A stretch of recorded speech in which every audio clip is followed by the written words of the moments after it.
the fungus-growing termite, and it's you have to be a little bit cautious when you go looking for these or scratching around in these holes. It's not uncommon for snakes to actually utilize these old termite mounds, and very often I'd say to Alex, I've got to be careful now because maybe there's a black mamba in here, and his response would just be, I hope so. So it's yeah, he's had a fascination with the snakes, and it's good to have someone like that around. When the snake does come, he can come and enjoy himself with it and take care of the situation. That's cool, huh? We have spoken. I mean, it shows that we all love Alex. He left us with peace. He's going to do something in part of the world. I believe one day he'll be back. Yeah, really, we enjoy much about this fight chat. For more, I mean, I still have more questions for you, Marco. When I come back on my leave, I heard that there was the two male lions that enter southwest of the area. One is more nervous and so on. What do you think? What's going to happen? Because Mapojos are off from the property down south. What's going to happen here around the area with this new nomadic male coming in and off?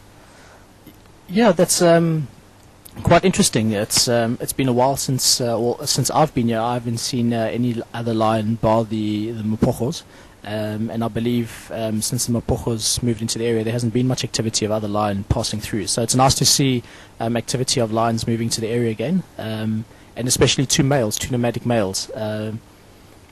They on the time that we got to spend with them, Rex, we didn't see them marking or anything along those lines.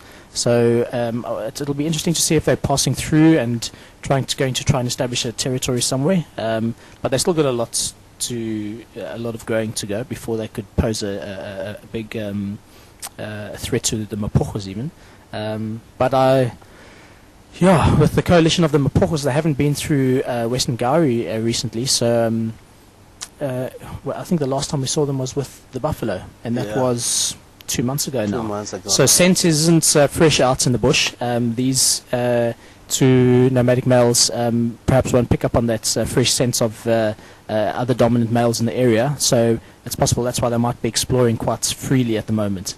But if they become vocal, I'm sure that the Mapojos will at some point come and investigate and see what's happening. So it'll be an interesting turn of events.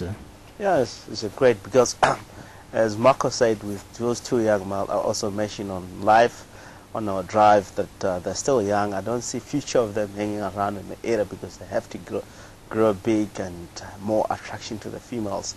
But more news about new nomadic male that enter from southwest around Bush Lodge area. There's a two male that coming from the other side too. Okay, sorry, apologies. Yes, you're right. I thought you were talking of the Manyaleti males, those two youngsters that had come in from the north, from Buffelshoek area. That's right, that was quite new. Two big males, I believe, and they were on a buffalo carcass. Yes, that's right. Oh, that's that will be interesting. I think if a few of the Mapojos are caught out, maybe individually or just two, it's always interesting to see if there can be some change to the structure of the dominance in the area. So, but I think if they come across the full strength of the Mapojos, there's going to be a little bit of a problem. But the Mapojos, I haven't seen them in full strength yet. I just see either 3 or 4 together, and that means there's 2 or 1 running around or moving around by himself. So if those two males come across them, we'll see. It will. Definitely, we haven't seen these two males that are coming from southwest or southeast. It looked like they were on a buffalo kill. It might slowly enter into the area. It looked like the area around here, Mapocho, they've been away for a while. At least it's been 2 months now Mapocho was away. If those two males enter into the area, they will try to settle around in the area. We never know what's going to happen. We're not saying the Mapocho is going to be kicked out. But if they're caught being alone or two, it will be something that we're going to witness. It's going to be changed the whole plan of Mapojos which are around in the area. So, yeah, I believe if they come down here, it will be something. And there was a lot of questions. People that were asking what's going to happen with the Mapocho. They're going to stay in the area, killing all the lion, eventually spread the gene around in the area. It's not going to affect the population of the lions. It's something now, it's happening. I mean, a new nomadic male coming from southeast.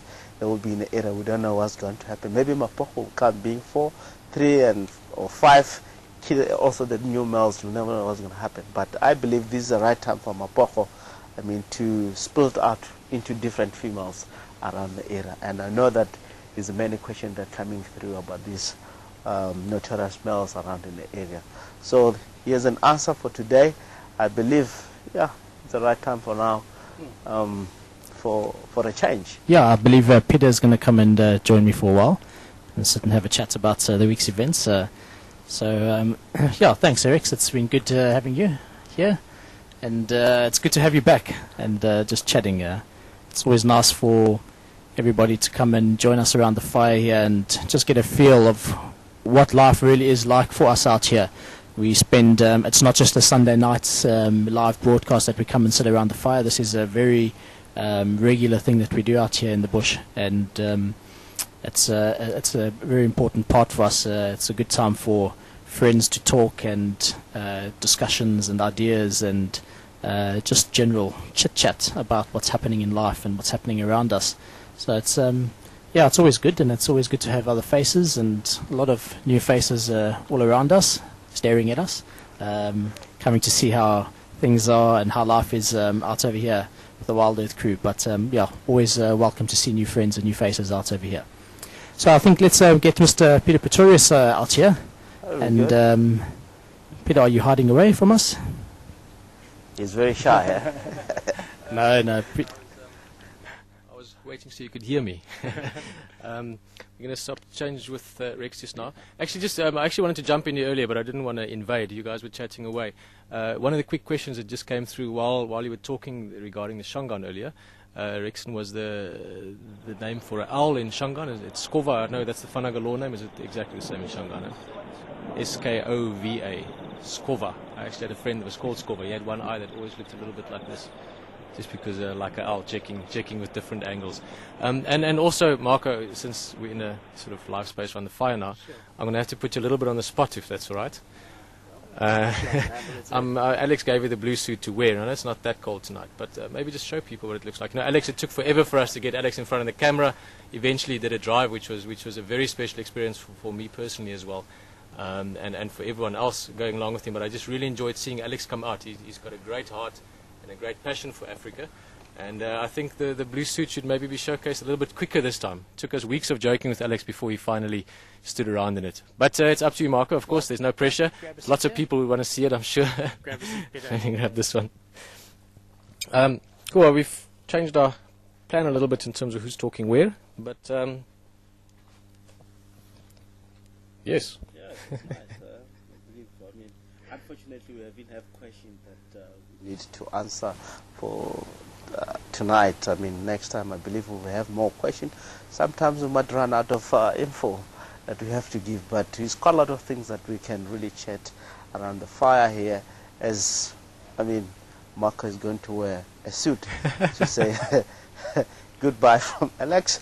It's a gift that has been gifted from Alex. It's very nice overall that he's going to use it in winter, wherever he will be here or in part of the world, if he really wants to go out. It was very, very good.